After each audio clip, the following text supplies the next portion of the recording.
Hello students, welcome back. चलिए continue करते हैं हमारा chapter describing motion around us, जिसमें लास्ट क्लास में या लास्ट वीडियो में हमने बात की थी distance, displacement and average speed की, और हमने कुछ न्यूमेरिकल्स देखे थे, राइट। तो चलिए एवरेज स्पीड के थोड़े से और न्यूमेरिकल्स अब देखते हैं। तो क्वेश्चन दिया है आपको कि एक कार पॉइंट ए से पॉइंट बी तक जाती है with a speed of 20 kilometre per our, और वो वापस आती है उसी रास्ते पे with a speed of 30 kilometre per our.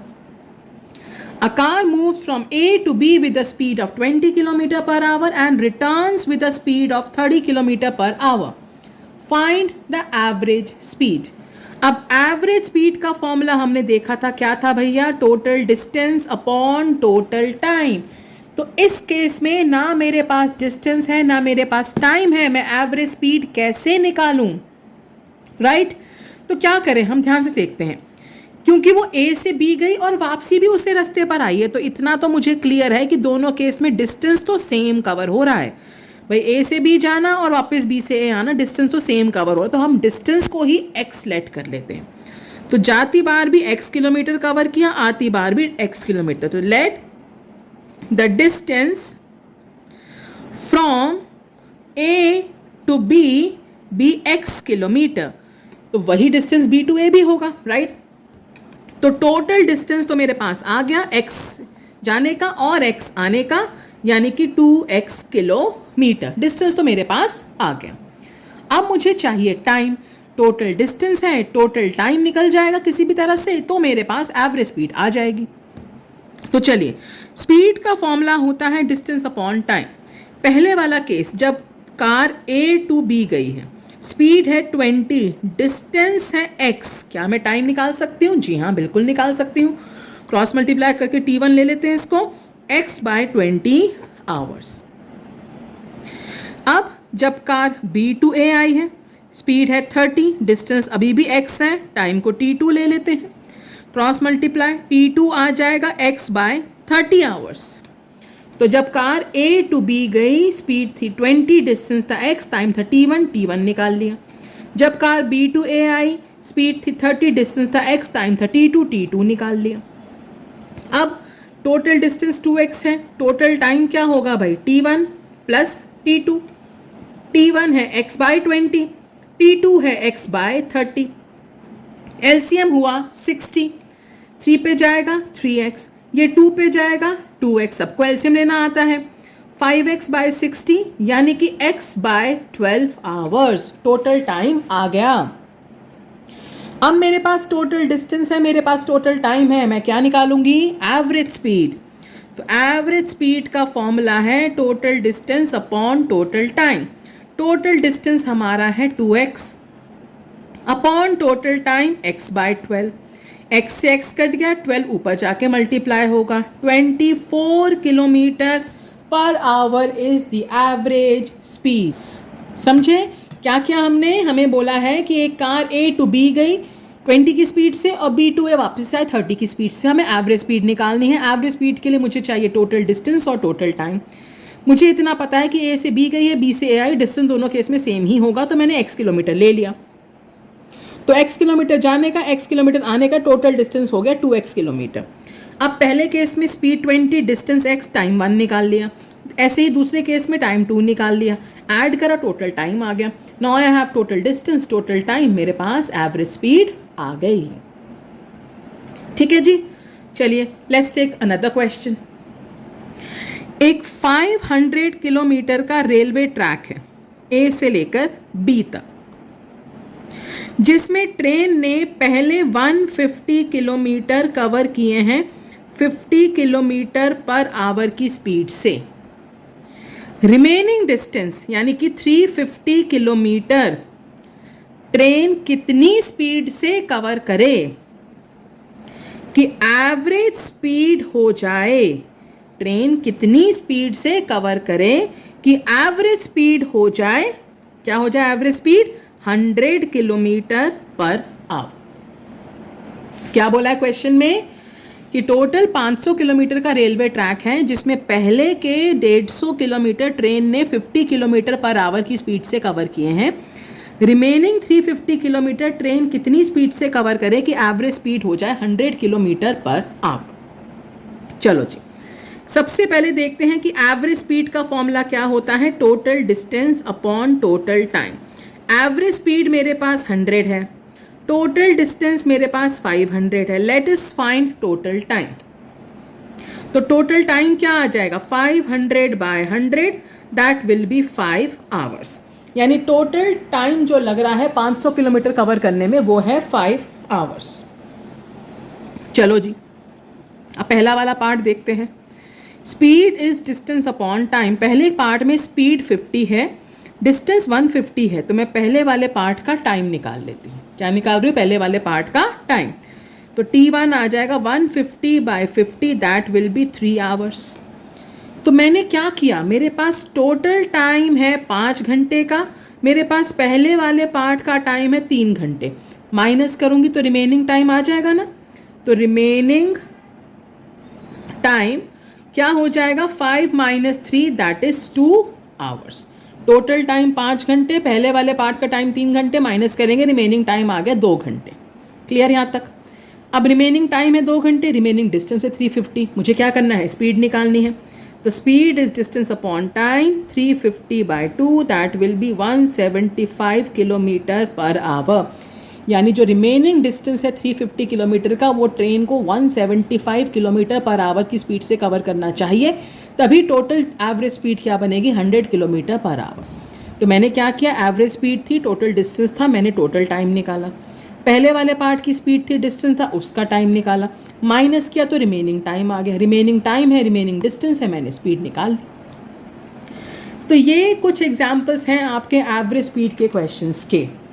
चलिए आगे बढ़ते हैं नेक्स्ट कॉन्सेप्ट पे। न्यूमेरिकल्स हम और भी करते रहेंगे आगे की वीडियोस में, but let's move forward with the syllabus. तो हम आगे बढ़ रहे हैं नेक्स्ट टॉपिक पे। तो नेक्स्ट टॉपिक हमारा आता है वेलोसिटी। वेलोसिटी को हम स्पीड विद अ डायरेक्शन भी बोल सकते हैं, या सिंपली डिस्प्लेसमेंट अपॉन टाइम। क्या बोला मैंने, मान लो एक कार इस ईस्ट डायरेक्शन में गई है, 40 किलोमीटर पर आवर स्पीड है। अगर मैं सिर्फ 40 किलोमीटर पर आवर बोलती हूँ तो मैं स्पीड की बात कर रही हूँ। अगर मैंने स्पीड के साथ डायरेक्शन भी लिख दी 40 kilometre per our in east, तो मैं किसकी बात कर रही हूँ, वेलोसिटी की। तो इसका मतलब स्पीड में कोई डायरेक्शन नहीं है, speed is a scalar quantity, और वेलोसिटी में डायरेक्शन है, यानी velocity is a vector quantity. तो क्या बोला मैंने कि कार मूव कर रही है ईस्ट डायरेक्शन में with a speed of 40 kilometre per our. तो अगर मैं बोलती हूँ कि स्पीड 40 किलोमीटर पर आवर है, यानी इट्स अ स्केलर क्वांटिटी। पर अगर मैंने बोला 40 kilometre per our in east, यानी मैंने डायरेक्शन भी बताई साथ में, तो मैं किसकी बात कर रही हूँ, वेलोसिटी की। यानी वेलोसिटी क्या है, एक वेक्टर क्वांटिटी। तो velocity can be defined as speed with the direction और डिस्प्लेसमेंट अपॉन टाइम, और इसकी ऐसा यूनिट भी होती है मीटर पर सेकेंड। जो स्पीड की ऐसा यूनिट है वही वेलोसिटी की ऐसा यूनिट है। अब आता है एवरेज वेलोसिटी। जैसे एवरेज स्पीड क्या थी, total distance upon total time, ये होगा total displacement upon total time. जितने भी चला, जितने भी राउंड्स वाउंड्स लिए, अल्टीमेटली जो फाइनल डिस्प्लेसमेंट निकल के आएगी, displacement upon time will give you average velocity. तो एक छोटा सा क्वेश्चन करते हैं। एग्जाम्पल 4.2 है आपके एक्सप्लोरेशन बुक का, पेज नंबर 53 पर। Sarang takes 50 seconds to swim from one end to another. एक एंड से दूसरे end of a swimming pool, उसको स्विम करने में सारंग को 50 seconds लगते हैं। ठीक है, और हमें क्वेश्चन में फिगर दे रखी है कि जो स्विमिंग पूल है वो 25 मीटर उसकी लेंथ है। Sarang takes 50 seconds to swim from one end to the other end back in the swimming pool, यानी वो जाता है और वापस आता है 50 सेकेंड में। कि स्विमिंग पूल है भैया, सारंग यहाँ से स्विम करता करता गया और वापस आया, टोटल उसने लिए 50 seconds। इस स्विमिंग पूल की लेंथ आपको दे रखी है 25 मीटर। आपको निकालनी है average speed and average velocity. तो एवरेज स्पीड क्या होती है भैया? Total distance upon total time. Distance कितना कवर किया? अब स्विमिंग पूल में 25 मीटर वो स्विम करता हुआ गया और वापस 25 मीटर स्विम करता हुआ आया, तो टोटल डिस्टेंस हो गया 50 मीटर। टाइम कितना लगा? 50 सेकेंड्स। तो एवरेज स्पीड आ गई 1 metre per second. Average speed क्या होती है? Total distance upon total time. Distance कैसे निकला? 25 मीटर जाने का, 25 मीटर आने का, 1 मीटर पर सेकेंड। और एवरेज वेलोसिटी होती है total displacement upon total time, क्योंकि वो जहाँ से शुरू हुआ वापस वहीं पहुँच गया। इनिशियल और फाइनल पोजीशन सेम है, इसलिए डिस्प्लेसमेंट हो गई 0। इसलिए एवरेज वेलोसिटी क्या हो जाएगी? 0 मीटर पर सेकेंड। क्लियर? चलिए आगे बढ़ते हैं।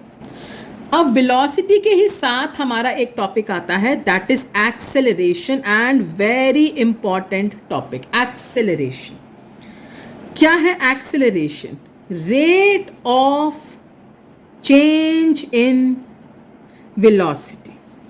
चलिए ध्यान से समझते हैं। एक्सेलरेशन से पहले थोड़ा सा कुछ बेसिक चीज़ समझनी बहुत ज़रूरी है। मान लेते कि कार पहले 10 मीटर पर सेकेंड की स्पीड से चल रही थी और हमने रेस दबाई और अब कार की स्पीड हो गई 50 मीटर पर सेकेंड। स्पीड बोलें या वेलोसिटी? क्यों? क्योंकि आपके लिए जो मोस्टली न्यूमेरिकल्स होंगे उसमें ऑब्जेक्ट स्ट्रेट लाइन में ही मूव करेगा, तो जितनी स्पीड होगी उतनी ही वेलोसिटी, सिर्फ डायरेक्शन का फ़र्क होगा। और न्यूमेरिकल्स में हम कहीं भी डायरेक्शन यूज़ नहीं करते हैं। तो क्वेश्चन में अगर स्पीड बोला है या वेलोसिटी, आपके लिए मोर और लेस मतलब सेम है। अभी न्यूमेरिकल्स करेंगे तो इससे और क्लियर हो जाएगा। तो क्या बोला है कि a car was moving with the speed और a velocity of 10 metre per second and the driver presses accelerator and the speed changes to 50 metre per second. आपको निकालनी है एक्सेलरेशन। पहले समझते हैं ये 10 और 50 क्या है। वेलोसिटी दो तरह की होती है, एक को हम u से डिनोट करते हैं विच इज़ इनिशियल स्पीड या इनिशियल वेलोसिटी, और एक को हम v से डिनोट करते हैं विच इज़ फाइनल स्पीड और फाइनल वेलोसिटी। तो यहाँ पहले स्पीड 10 थी, फिर 50, यानी u है 10, v है 50। जो इनिशियल स्पीड या वेलोसिटी है वो u, जो फाइनल स्पीड या वेलोसिटी है वो v। उल्टा भी हो सकता है कि पहले स्पीड थी 40 मीटर पर सेकेंड, ड्राइवर ने ब्रेक लगाई, स्पीड हो गई 30 मीटर पर सेकेंड, तो फाइनल वेलोसिटी इनिशियल से कम भी हो सकती है।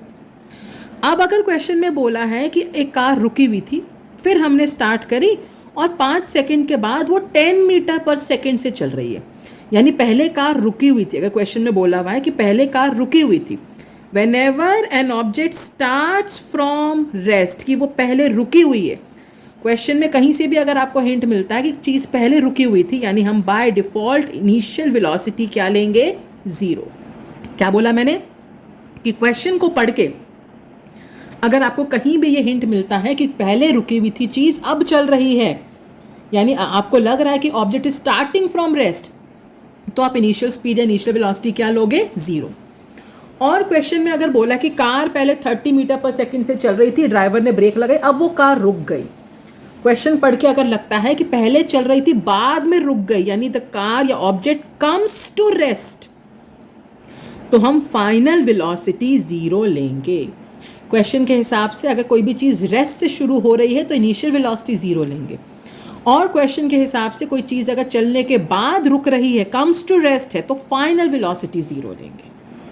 तो क्या है इनिशियल वेलोसिटी? जो पहले वेलोसिटी होती है उसको हम u से डिनोट करते हैं, जो बाद वाली वेलोसिटी होती है वो फाइनल वेलोसिटी होती है, उसको हम v से डिनोट करते हैं। और जब कोई ऑब्जेक्ट रेस्ट से स्टार्ट करेगा तो इनिशियल यानी कि u 0 लेंगे, चलने के बाद अगर रेस्ट पर आएगा तो फाइनल यानी कि v 0 लेंगे। ठीक है, अब आते हैं वापस एक्सेलरेशन पर। एक्सेलरेशन क्या है? Rate of change in velocity. Acceleration को हम स्मॉल a से डिनोट करते हैं। रेट ध्यान में रखेंगे, फिजिक्स में जब भी किसी चीज़ का रेट निकालते हैं तो मतलब उस चीज़ को हम टाइम से डिवाइड कर रहे हैं। रेट किसका rate? Change in velocity. Velocity में क्या चेंज आया है भाई? पहले 10 की थी अब 50 की हो गई, तो 40 का चेंज आया। कैसे निकाला? 50 माइनस 10, यानी फाइनल माइनस इनिशियल।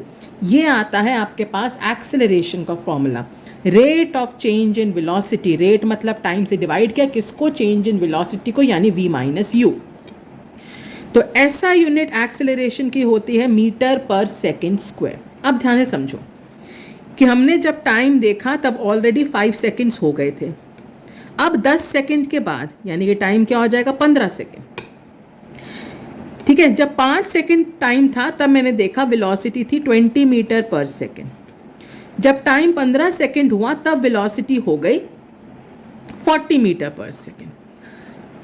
एक्सेलरेशन कैसे निकलेगी देखो ध्यान से। एक्सेलरेशन को हम थोड़ा सा और मॉडिफाई करके फॉर्मूला लिख सकते हैं, v माइनस यू मतलब final minus initial upon time कितना लगा 10 का, दिख रहा है ना, पहले 5 था टाइम, फिर 15 हो गया, टाइम लगा 10 सेकंड का। टाइम कैसे निकाला, t2 माइनस t1।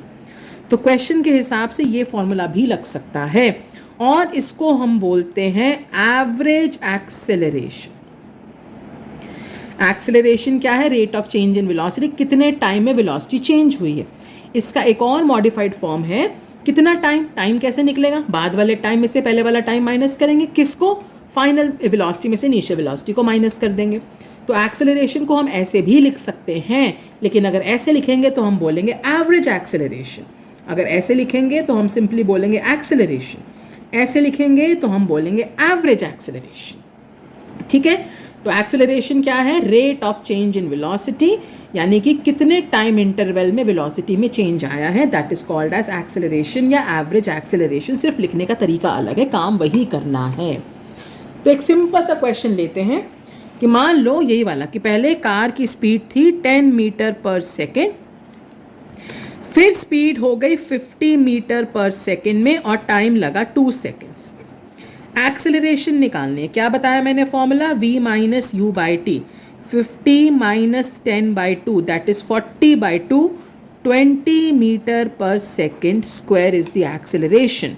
कि जो वेलोसिटी है वो हर सेकेंड 20 से चेंज हो रही है। देखो लॉजिक, 2 सेकेंड है, हर सेकेंड 20 से चेंज हुई तो 2 सेकेंड में 40 का चेंज आया, तभी 10 से 50 हो गई। कि एक सेकेंड में कितनी चेंज हो रही है वेलोसिटी, वो है 20, कि यहाँ पर 20 से चेंज हो रही है।